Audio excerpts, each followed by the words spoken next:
Nàìjíríà ń bí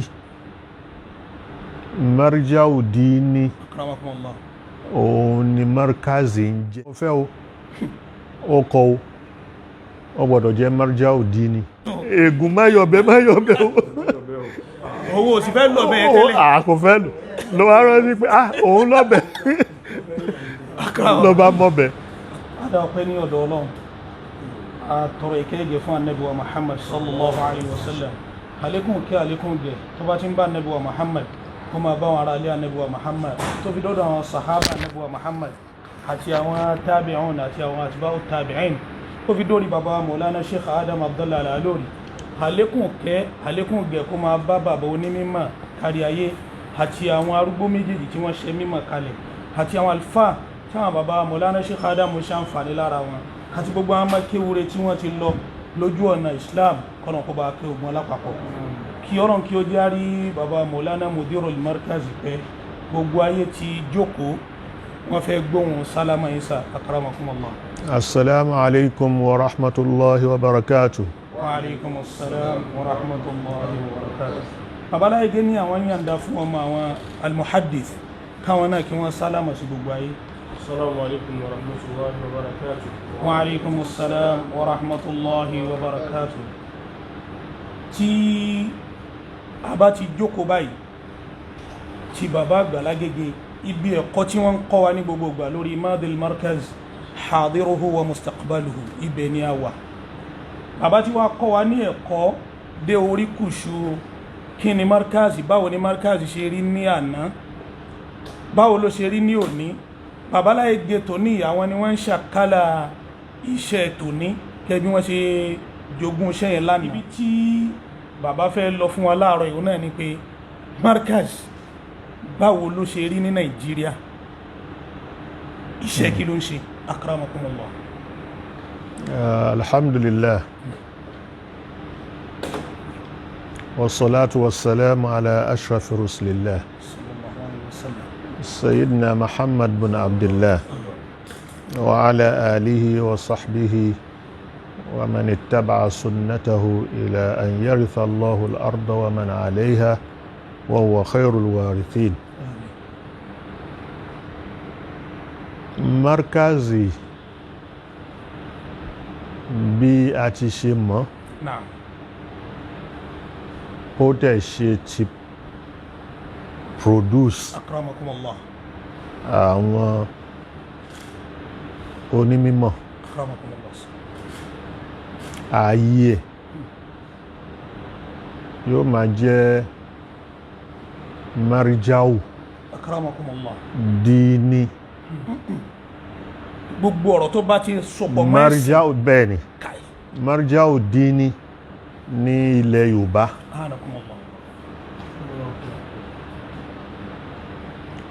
Ó fẹ́ ó kọ́ ó gbọ́dọ̀ jẹ́ marja'u dini markaz bẹ́ẹ̀ ni gbogbo bíkíbi ni marja'u dini wà. anakumullah Azari ní Masari akramakumullah marja'u ni bẹ́ẹ̀ni marja'u dini akramakumullah kódà òun ṣe fún kìnnìkan ní gbogbo alamul islami pátápátá anakumullah kìí ṣe ìlú náà fi ń pín o kìí ṣe ìlú continent kìí ṣe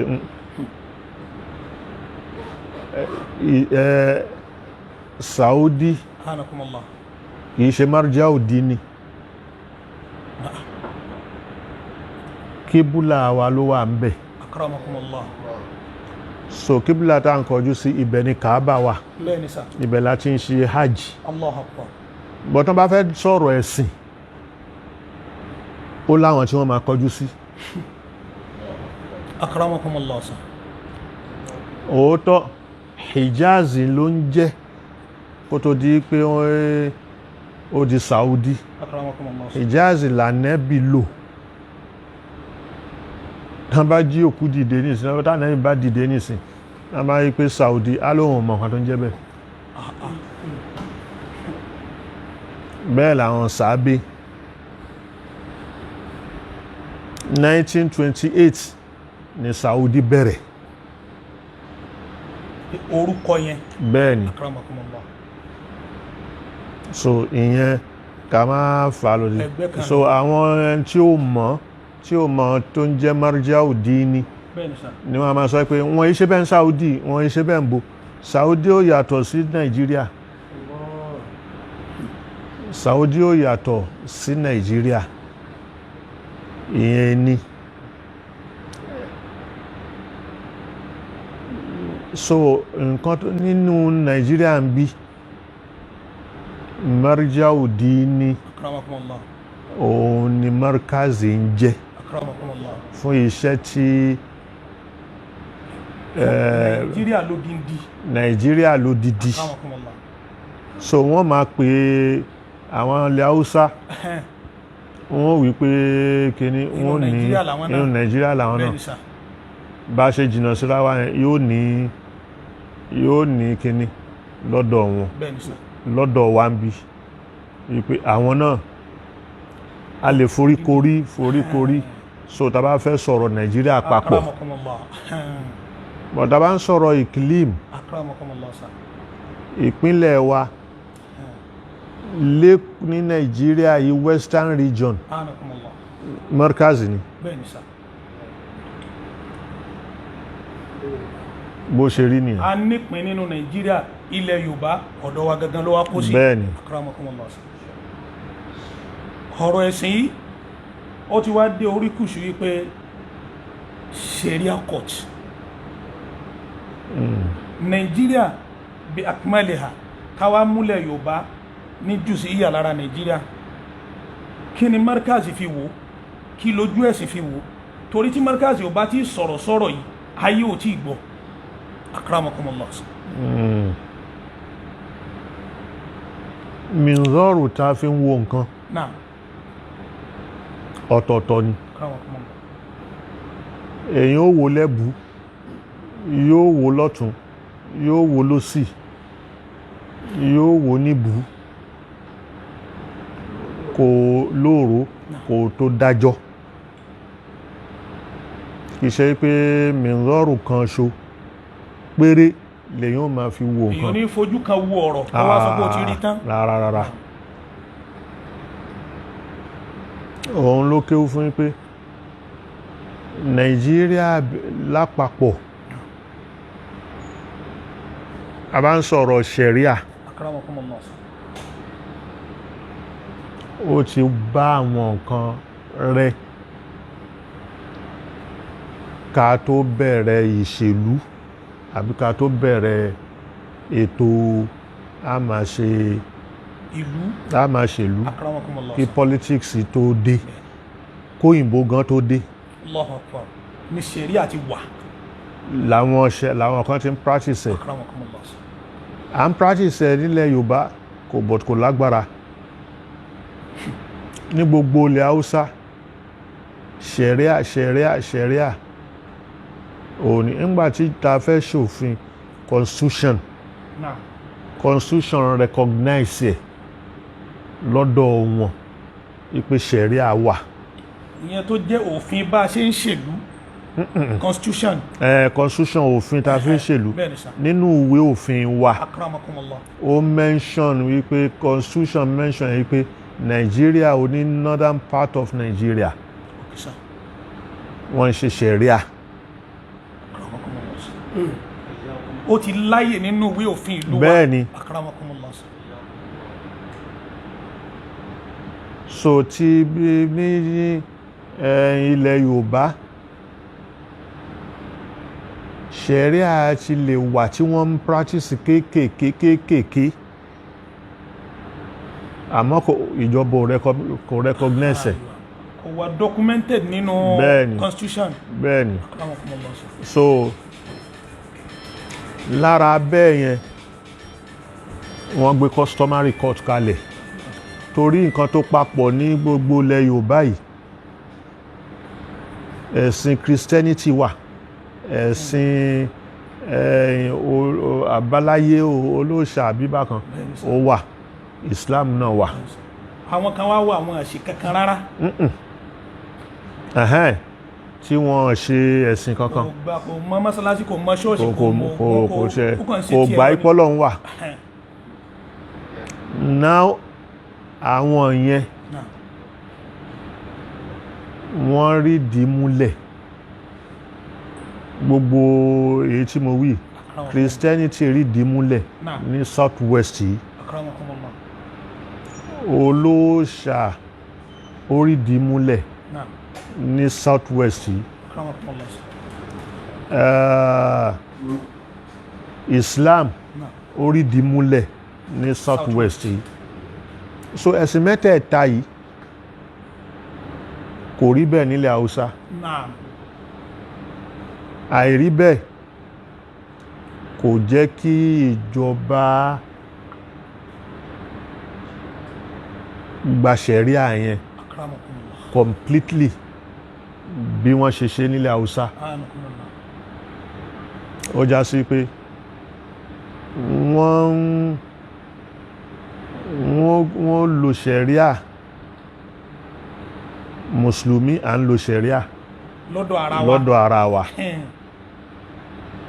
à ń ṣe ìyàwó ṣẹ̀ríà la fi ń fẹ́ à ń bímọ ṣẹ̀ríà la fi ń sọmọ lórúkọ òkú ń kú ṣẹ̀ríà ni wọ́n ṣe pé ìjọba ló ń bá wa dá sí rárá so gbogbo ètò yẹn à ń píngun ṣẹ̀ríà la fi ń ṣe bàbá ẹni tí ò dẹ̀ fi lo ṣẹ̀ríà nílẹ̀ Yorùbá yẹn a ní ẹ fi dígí pín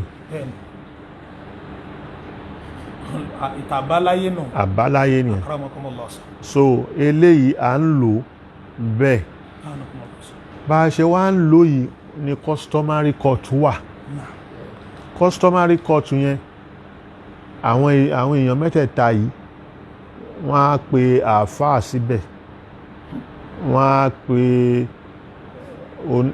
Christianity síbẹ̀ pastor wọ́n á pe oní àṣà àbáláyé wọ́n á pa àwọn síbẹ̀ àwọn náà ń wà ní customary court yẹn. wọ́n ní wọ́n fi béèrè pé kí ló nígbàgbọ́ sí. kí ló nígbàgbọ́ sí ẹ gbé fún no nǹkan tó òun náà tiẹ̀ ni wọ́n fi dájọ́ fún wọ́n bá fẹ́ dájọ́ fún wọn á pé àfáà ọ̀yá ẹ dájọ́ lé kínní lórí. kí ló wà nù Kùránì kí ló bẹ́ẹ̀ ni inú Báíbù òun náà sọ tiẹ̀ inú kínní òun náà sọ tiẹ̀ so ọ̀nà tí wọ́n fi ń ṣètò ètò tó gbà wọ́n náà jọba nìyẹn partially ó níjọba recognize pé customary court ó wà customary court yẹn láì gbogbo nǹkan tá làwọn ta tó kalẹ̀ so ẹ̀sìn kan ò ní sọ pé wọ́n gbà wọn láàyè torí wọ́n mọ̀ pé wọ́n wà kò sí bẹ́ẹ̀lẹ̀ Haúsá customary court nílẹ̀ Haúsá ṣẹ̀ríà ni Sharia court ó ní customary court ni wọ́n fi dájọ́ so customary court yẹn tó bá lọ appeal láàfin ní Sharia Court of Appeal a ní káàkiri so ibi tí wọ́n gbà yí pé náà ti dé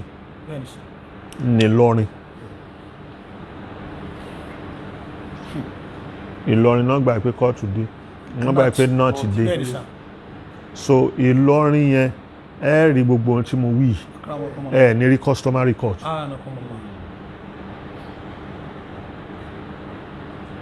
nílẹ̀ Yorùbá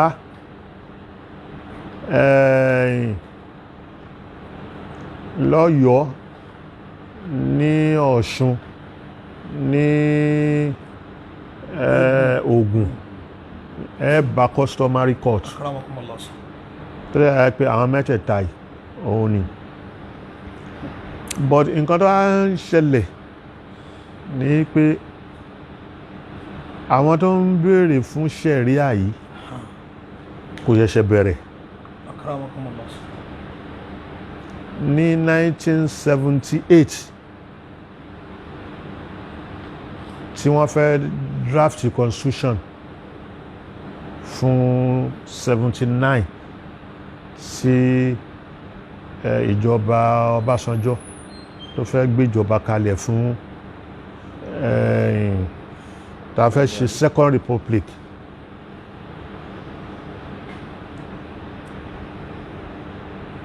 Lẹ́kọ̀ọ́ bí ní federal wà kò sí Àbújá, so lẹ́kọ̀ọ́ yìí wọ́n wá péjọ gbogbo ẹni tó fẹ́ kí nǹkan kan wà nù constitution. Àwọn nǹkan tó bá wà nù constitution yẹn wọ́n fẹ́ tì í bọ̀ in tí ò sí tí kálukú béèrè nǹkan tó bá fẹ́, so kó fi já sí pé wọ́n fi sí inú constitution. So Ọlọ́run kó bá kẹ́ Abíọ́lá, òun ló spearhead yìí pé ní wọ́n gbọ́dọ̀ ṣe Sharia, pé wọ́n gbọ́dọ̀ ṣe Sharia, wọ́n gbọ́dọ̀ ṣe Sharia yìí. Ọlọ́ba kẹ́ bàbá Sheikh Adam, àwọn náà gẹ́gẹ́ bí àfà, gẹ́gẹ́ bí onímímọ̀ àtẹni tí ó máa dá sọ́rọ̀. Àtọ̀rọ̀ tí ẹ ti kọ́kọ́ sọ fún wa pé markazi marja'u dini bàbá máa ń ka pépà dáadáa, bàbá máa ń ka constitution tí wọ́n fẹ́ ṣe, èyí tí wọ́n ṣe tí wọ́n gbé kalẹ̀ láyé Ṣàgàrí tá a lò, bàbá ní kọ́pì. Wọ́n ní kọ́pì because ìwọ tó fẹ́ jáfa kí ló mọ̀ tó ń lọ tó fẹ́ dá sí tó dẹ̀ fẹ́ sọ sí. So àwọn markazi yìí tí wọ́n ti mọ̀, àwọn ó sọ̀rọ̀ lé lórí, àwọn ó ṣe khutbah lé lórí, àwọn ó ṣe kí lé lórí, wọ́n ní kì í ṣe pé wọ́n ní lásán wọ́n ń kà á. Wọ́n sì mọ̀ tó wà ń bẹ̀ láti fi wọ́n á mọ̀ ni wọ́n fẹ́ mọ̀. So eléyìí ó jẹ́ kí wọ́n pe Abíọ́lá. Bàbá Mọ̀lánà Sheikh Adam. Bẹ́ẹ̀ ni pé ẹ múra Sharia ìwọ ló ń béèrè fún Sharia yìí tó bá béèrè fún ta ló ń béèrè ẹ̀ fún.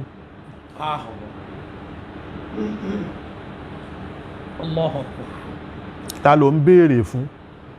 Ìtàlá Abíọ́lá ń béèrè Sharia yẹn fún. Bẹ́ẹ̀ ni so ó ń béèrè ẹ̀ fún gbogbo nọ́dánà kan wá jẹlẹ̀ Yorùbá papọ̀ mọ́ gbogbo èyí tí wọ́n ti ní. Ta ló fẹ́ jẹ àlìkálì ibẹ̀? So nọ́mbà okay ojú jíjìn kò ní wọ́n dí ẹ lọ́wọ́, wọ́n dí mùsùlùmí lọ́wọ́ kó má so igi, wọ́n dí mùsùlùmí lọ́wọ́ kó má kó mọ̀, wọ́n dí mùsùlùmí lọ́wọ́ kó má sìnkú ẹ̀, wọ́n dí mùsùlùmí lọ́wọ́ kó má ṣe ẹ̀tọ́ ẹ̀, kó má píngún. Tó bá ti rí bẹ́ẹ̀ dá dúró níbi tí ó níbi tó yẹn ní 1978 so kíní yẹn die down, ó ṣe die down yẹn. So ìsìn àwa ń béèrè, àwọn ẹlòmíì wá ń béèrè, wọ́n tún wá gbé dìde. Àwọn tó ń gbé dìde yìí kí ni wọ́n mọ̀ tó problem wa? A rí i pé self-interest ni wọ́n fi ń béèrè. Ẹlẹ́ẹ̀kejì, ìfẹ́ gbá àwọn bàbá yìí, ìfẹ́ gbá wọn kúrò kẹ́ni wọ́n má tó ọ̀rọ̀ mọ́, kó já sí pé àwọn ni wọ́n máa pàṣẹ. Gbogbo rabitatul a'imma wal ulama nílẹ̀ Yorùbá, gbogbo àwọn bàbá tó wà ń bẹ wọn ní lẹ́nu àṣẹ kankan. Wọ́n ní àwọn ti dá Sharia alẹ̀ àwọn yẹn ni wọ́n máa àwọn tán bá fi síbẹ̀ yẹn àwọn tó dẹ̀já sí pé àwọn tán máa fi síbẹ̀ yìí tẹ́lẹ̀ wọ́n ti ń sọ pẹ́lẹ́ bọ̀ làwọn bàbá yìí.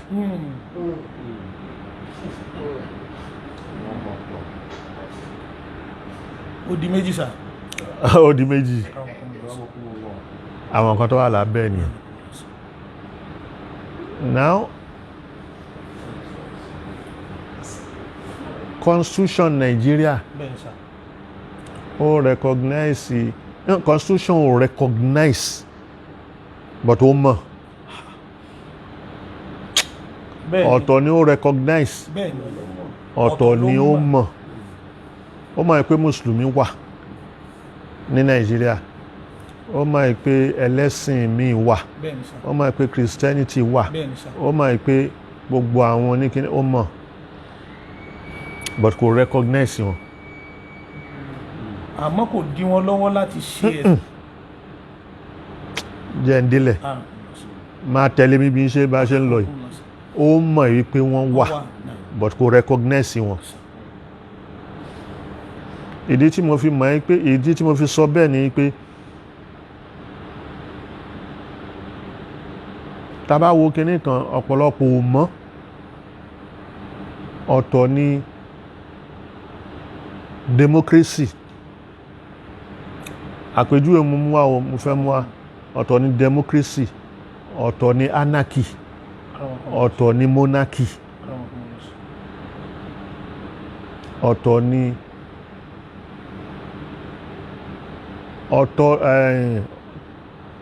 aristocracy ọ̀tọ̀ ni autocracy gbogbo kíní yìí tó wà ní kọ̀ọ̀kan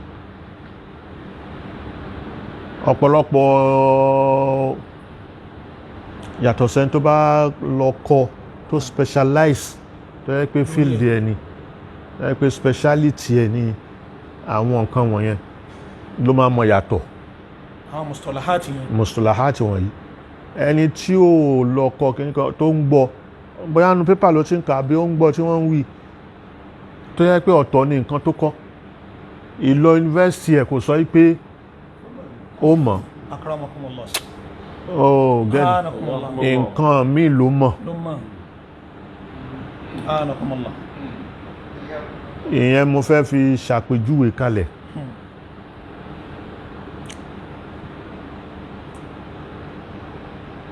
ọ̀pọ̀lọpọ̀ ẹlòmíì ẹ̀sìn dùn ó sì ní tara ẹ̀sìn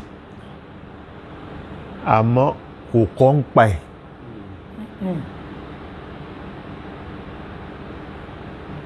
ó ní tara ẹ̀sìn àmọ́ kò kọ́ nípa ẹ̀sìn rárá kò kọ́ ń pa ẹ̀ ìtara tó níyẹn a lè pè ní scholar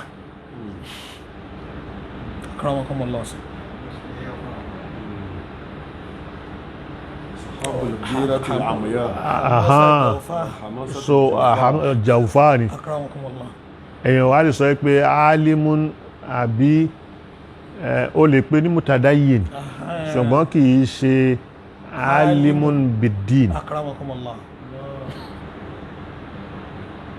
ìyàtọ̀ ni ó dẹ́sìn tó bá ń sìn gan yóò tún gbà lọ́dọ̀ ẹni tó mọ̀ ní bẹ́ẹ̀ ni tí ó bá gbà lẹ́dọ̀ ẹni tó ìsìnkú sí ni ó yà sí so eléyìí a mọ̀ yàtọ̀ ẹ̀ ní Nàìjíríà yìí ọ̀pọ̀lọpọ̀ rú àwọn mustalahati yẹn ọ̀pọ̀lọpọ̀ ẹlòmíì ìtara ẹ̀sìn ló ní à ń ṣe MSS à ń ṣe kíní so wọ́n á máa pè ní scholar òun náà ó pèrè ẹ̀ bẹ́ẹ̀ wọ́n bá dápọ̀ ẹ̀fún òfin scholar sí yóò dìjà so gbogbo kíní yìí ó ní ẹ̀wọ̀n àfi kéèyàn mọ̀ inú Islam yìí nìkan lọ́dọ̀ wa àwa mùsùlùmí ibẹ̀ ni àṣejù àti ẹni tí ó jẹ́ mutakhasis fi shay'in ká máa wá pè ń bẹ̀ yìí pé ó nímọ̀ ń pẹ̀ kódà ẹni tó mọ̀ wọn so ẹni o lè rírú ẹ̀ nínú lọ́yà ẹni tí ó lọ kọ́ lọ kó practice ẹ̀ kán pè sí bá kò gbọ́dọ̀ gbé aṣọ wọn ẹ̀wọ̀ kó gbé wíìgì ẹ̀ sórí kó gba kóòtù lọ ó ń lọ ẹ̀wọ̀n nu. ẹ̀wọ̀n ló ń lọ but níbí tẹ́nìkan bá kàn ti ta láwà ní borí ó lè ti ṣe bábà tó bá rí táyà ń bí ṣe bábà àti ọ̀rọ̀ náà yóò bọ́ mọ́ ìwọ náà máa kírun ẹ̀ bismillahir rahmanir rahim wọ́n máa ń sọ orúkọ ọmọ gan yóò máa sábì yóò máa ṣe bí ọ̀pọ̀ gan. so ìyẹn bẹ́ẹ̀ nínú ọ̀dọ̀ wa ń yóò báyìí láti máa rí ìbéèrè ló bí mí bẹ́ẹ̀ ni sà ó kẹnu gan ìbéèrè tẹ ẹ ti mú níbi ìbéèrè alákọ̀ọ́kọ́ ibi customary court yìí ibẹ̀ náà ni a tún ti fẹ́ wọ Nàìjíríà ṣẹ́sà secular state. ní sùúrù sẹ́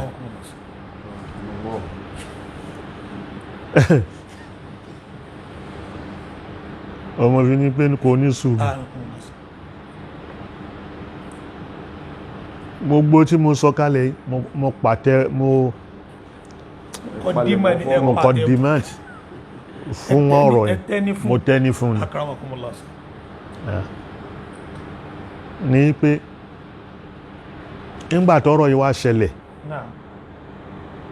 sí àwọn táwọn èèyàn ń sọ sí tí kálukú ń sọ tó ń sọ rárá wọn lè gbà Ogun State ó ti sọ pé òun ò ṣe ṣẹ̀ríà Ọ̀yọ́ State olóhun ò ṣe ṣẹ̀ríà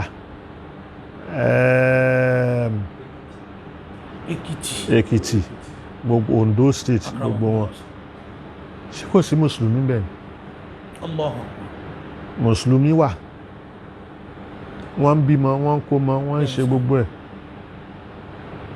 wọ́n ń ṣe ṣẹ̀ríà ẹni tí àwọn tó ń dìde tó ń sọ pé kínní wọ́n ní wọn mọ ṣẹ̀ríà wọn mọ kínní kan báwo ni wọ́n ṣe mọ̀ kí ló ìwọ ń jẹ́ bàbá rẹ̀ tó fẹ́ ìyá rẹ̀ níjọ́ tó fẹ́ ìyá ẹ̀ lójú ọ̀nà ṣẹ̀ríà ni ṣé wọ́n sọ igi yẹ́ ẹ̀ ni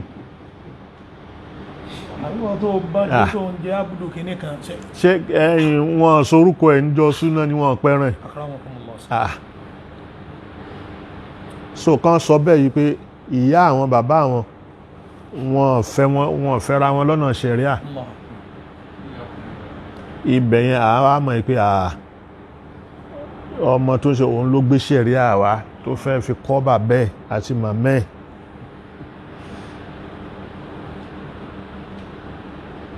so lẹ́yìn àwọn ṣẹ̀ríà tí a ní à ń ṣe àtà tó fi délé Haúsá penal code kan náà ń lò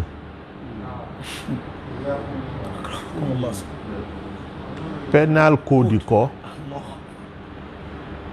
wọ́n ń fẹ́yàwó tán bá fẹ́ kọra wọn wọ́n lè lọ ṣẹ̀ríà ahwal shakhsiyya ni so ahwal shakhsiyya yẹn òun làwa náà ń ṣe níbi tí ò dé ọ̀rọ̀ ṣẹ̀ríà court so ìyẹn bẹ́ẹ̀ wọ́n wá ní ọ̀dà àwọn tó ń sọ̀rọ̀ yìí àwọn kan dìde wọ́n ní wọn ọmọ kan tán wí ni ó yẹ kán mọ̀ pé ṣẹ̀ríà yìí ó di dandan àwọn tó dẹ̀ ń sọ pé rárá secular state ní Nàìjíríà wọ́n sọ bẹ́ẹ̀ ni pé secular state ní Nàìjíríà wọ́n mọ̀ kan tí wọ́n wí torí multi-religious state ní Nàìjíríà mọ́ ní professor lélẹ́yìí tó ń sọ̀rọ̀ yìí náà ó kàwé o kò mọ̀ yàtọ̀ láàrin multi-religious àti secular àìmọ̀ yàtọ̀ yẹn ó yẹ ká wá ṣàlàyé pé secular bẹ́ẹ̀ ni sà. pé multi-religious ní Nàìjíríà lóòótọ́ multi-religious ní community kò ń ṣe state. akramakumullah àwọn jùzíyà kan bẹ́ẹ̀ ni. jùzíyà kan bẹ́ẹ̀ ni torí pé constitution ò recognize ẹ̀ ó mọ̀ wípé ó wà ní but kò recognize ẹ̀. wọ́n fún wa ní holiday ọdún bẹ́ẹ̀ni sá Christmas bẹ́ẹ̀ni sá Happy New Year bẹ́ẹ̀ni sá àjíǹde Easter bẹ́ẹ̀ni sá wọ́n ti ń fún àwọn oníṣẹ̀ṣe náà. àwọn èèyàn béèrè fún wọ́n fún wa lọ́dún ààwẹ̀ ọdún léyà mọ́lídì bẹ́ẹ̀ni sá wọ́n fún wa ní ti ìjírá náà sá ìjírá. bẹ́ẹ̀ni sá. So àwọn béèrè àwọn kíní constitution wa kọ́ ló sọ tí constitution bá sọ lábẹ́ mo mọ̀ òun ni kò ń ṣe kó wà documented kò ń ṣe pé rárá. So nǹkan tó ń pè ní secularity lédè Lárúbáwá wọ́n máa ń pè ní ilmaniya. akramakumullah sá. àṣìsọ nìkan sọ pé almaniya torí kò ń ṣara alimana bẹ́ẹ̀ni sá. látara ilmu bẹ́ẹ̀ni sá. òun ni kí ló bí ní Europe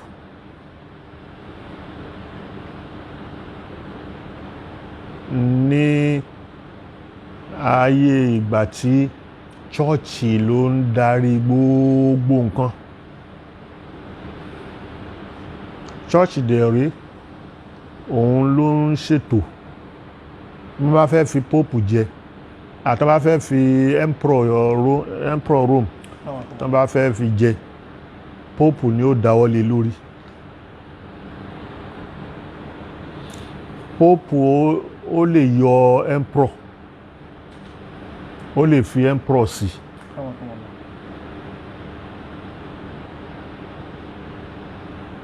Emperor tí wọ́n tó ń fi sí tí wọ́n yọ yìí pope ló ń ṣe. Kódà emperor kan wà tí pope dákúnlẹ̀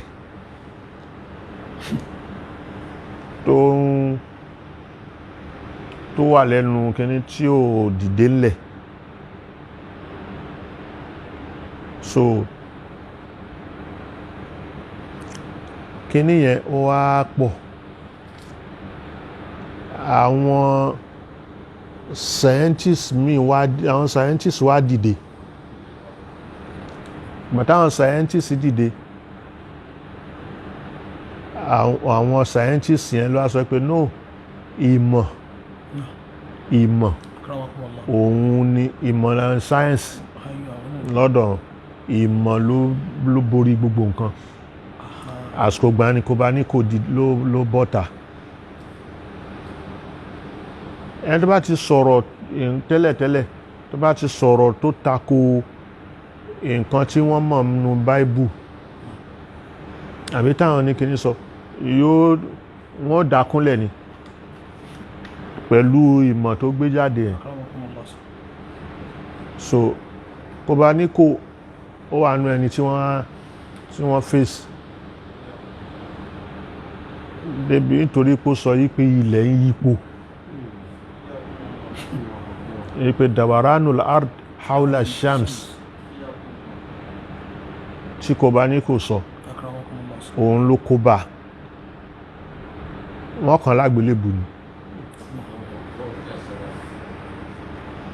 Ó padà áyá gbogbo ohun tí kò bá ní kò wí yẹn ìmọ̀ padà ṣe ìsìbáàtù ẹ̀. wọ́n rí pé mímọ̀ ni. ẹ̀yin àfáà ṣọ́ọ̀ṣì ẹ lọ jókòó jẹ́ èyí tó ń jẹ́ secularity nìyẹn ipe ìmọ̀ gbogbo nǹkan lórí mímọ̀ ni. So al-ilmaniya àwọn ilmaniyun láyé pé mímọ̀ ni wọ́n sáyẹ́nsì ni wọ́n gbójúlé náà dẹ̀ gbára lé àwọn náà padà wá win wọ́n win ní church ló fà á tó yẹ pé àwọn àṣejù church yẹn wọ́n wá kájọ wọ́n wá ní ok kó má dá sọ̀rọ̀ à ń fèèyàn jẹ à ń fi jẹ emperor à ń ṣe kí sọ́kùl gufran àwọn náà ní ìpè Sheikh àforíjì nǹkan tí pope bá ti wí òun ló láforíjì.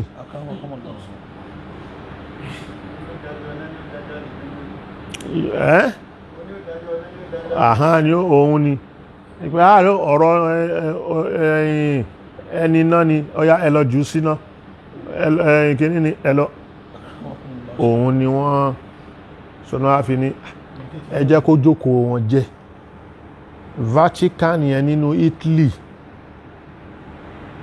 wọ́n wá dá ìlú yọ fún lọ́tọ̀ ibí ni kó fi ẹ mọ̀ òun ló yọ Vatican kúrò nínú Italy ẹ̀dẹ̀ rí pé gbogbo ibikíbi ní kíní àwọn náà máa ń ní ambassador ti wọn ìlú kan náà ní Italy pẹ̀lú kíní o àmọ́ Vatican yẹn church ló ní òun ló wà ní Europe títí dè ní nígbàtí mímọ̀ tó borí ọ̀rọ̀ ẹlẹ́lẹ́sìn òun ni gbogbo náà fi wọn ọ̀pọ̀lọpọ̀ lọ church mọ́ church wa ń diminish títí tó fi débi tó délé ni so ìyẹn secularity nìyẹn àti gbà yẹn wọ́n wá wò pé ok ìlú kọ̀ọ̀kan kó máa claim kíní ẹ̀ kálukú wa ń fi secularity yẹn pé ó àwa secularity ni ẹ̀sìn lè wà ó kí kálukú máa ṣẹ̀sìn ẹ̀ àmọ́ nínú ìjọba wa ètò ìjọba àwa la máa ṣe ẹlẹ́sìn kankan ò gbọ́dọ̀ dá sí kó máa wí pé Sharia wí pé so bó ṣe di pé secularity nìyẹn so ìbéèrè rẹ bá fẹ́ béèrè. pẹ̀lú gbogbo àwọn àlàyé yìí Sharia Isa pẹ̀lú àwọn àlàyé secular state multi-religion community ṣé Sharia yìí ṣé ó lè fa fìtínà ṣé ó lè fa wàhálà. dáadáa. akramakumullah. agitation tá à ń ṣe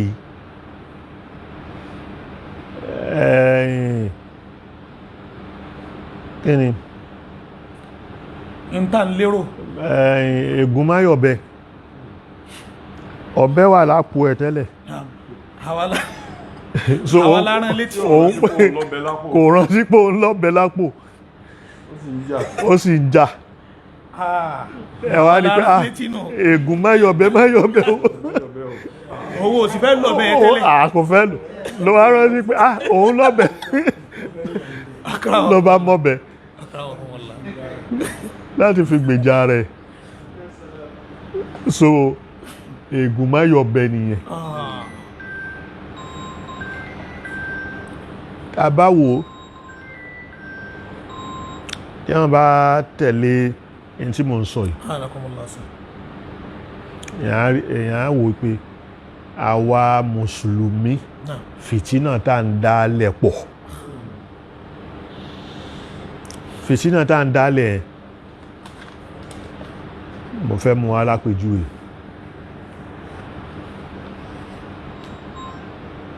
àwa la sọ fún wọn pé ègún máyọ̀bẹ o tán bá yọ̀bẹ yẹn and ṣe rí pé wọ́n yọ̀bẹ sí wa o ṣe rí pé wọ́n yọ̀bẹ o ṣe rí pé wọ́n yọ̀bẹ o ìwọ ló pilẹ̀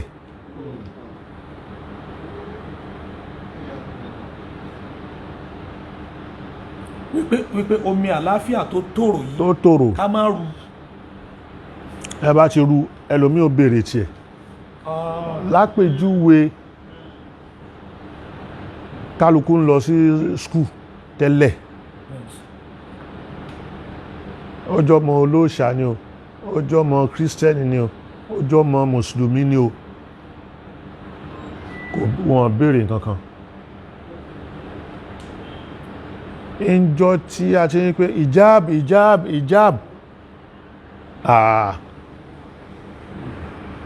àwọn náà bá béèrè ọmọ ní church sẹ̀lẹ̀ làwọn náà bá wọṣọ kíní sultana wọ́n fẹ́ lọ sí church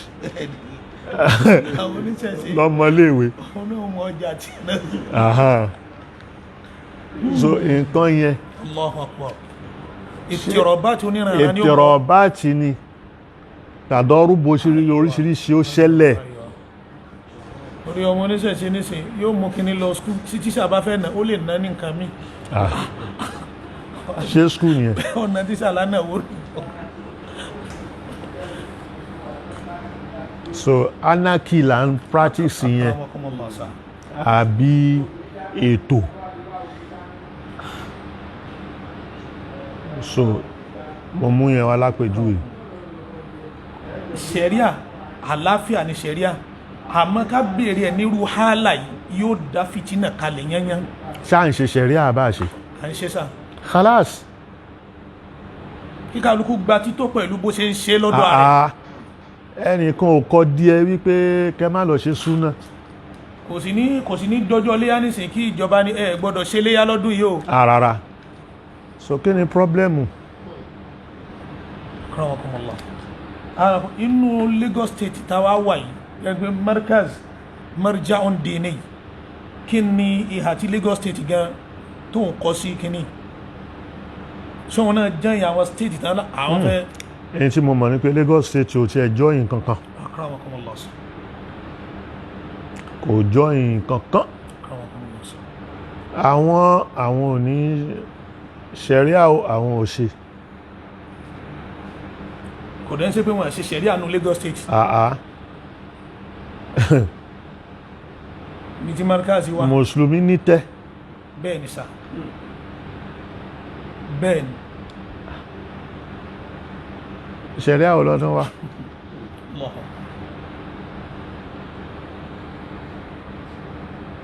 So nǹkan tó wà ń bẹ nìyẹn. Alhamdulillah. Kódà ibi tọ́rọ̀ ẹ̀yìn ti dé ẹ jẹ́ ká mọ̀ pé Mọ̀lánà Sheikh Adam àwọn náà ti ní irú experience báyìí ọ̀rọ̀ tí wọ́n dẹ̀ sọ òun ló yanjú ẹ̀ tí omi yẹ ò fi rú. Ọlọ́run wa wọlá Ànábì wa Muhammad bàbá Mọ̀lánà Sheikh Adam àlékún gẹ̀ kọ́nà kó bá ṣe fún wa. Bismillahi kul huwallah. Bismillahirrahmanirrahim. Kul huwallahu ahad. Allahu samad. لم يلد ولم يولد ولم يكن له كفوا احد. Bàbá Mọ̀lánà Mudirul Markaz. Ọlọ́run ò ní gba ọ̀rọ̀ lẹ́nu yín. Ọlọ́run ò ní gbọ́ ọ̀rọ̀ lẹ́nu yín. Ọ̀rọ̀ yín náà ni gbogbo ayé fẹ́ gbọ́. Bẹ́ẹ̀ tún ṣe wí fún wa yìí nísìn. Oníranran àwọn èèyàn ni wọ́n kọ́ tọ́ bàbá ti sọ̀rọ̀. Ọ̀rọ̀ tí bàbá bá sọ náà lọ̀rọ̀. Ọlọ́run ìmọ́lẹ̀ yọ Ọlọ́run ò ní pa láíláí. Yóò máa tàn mọ́lẹ̀ sí lọ. Laqad ja'akum li'ilafi. Qad ja'akum rasulun min anfusikum. Azizun 'alayhi ma 'anittum. Harisun 'alaykum bil mu'minina ra'ufun rahim. فإن تولوا فقل حسبي الله لا إله إلا هو عليه توكلت ورب العرش العظيم. بسم الله الرحمن الرحيم. إيلافهم رحلة الشتاء والصيف فليعبدوا رب هذا البيت الذي أطعمهم من جوع وآمنهم من خوف. ولقد كرمنا بني آدم وحملناهم في البر والبحر ورزقناهم من الطيبات وفضلناهم على كثير ممن خلقنا تفضيلا. ربنا لا تزغ قلوبنا بعد إذ هديتنا وهب لنا من لدنك رحمة إنك أنت الوهاب. سبحان ربك رب العزة عما يصفون وسلام على المرسلين والحمد لله رب الملايين ركنا صفا مديرا لمركزنا ذا العلا لا أنت الإمام تقود لنا بتوعية الدين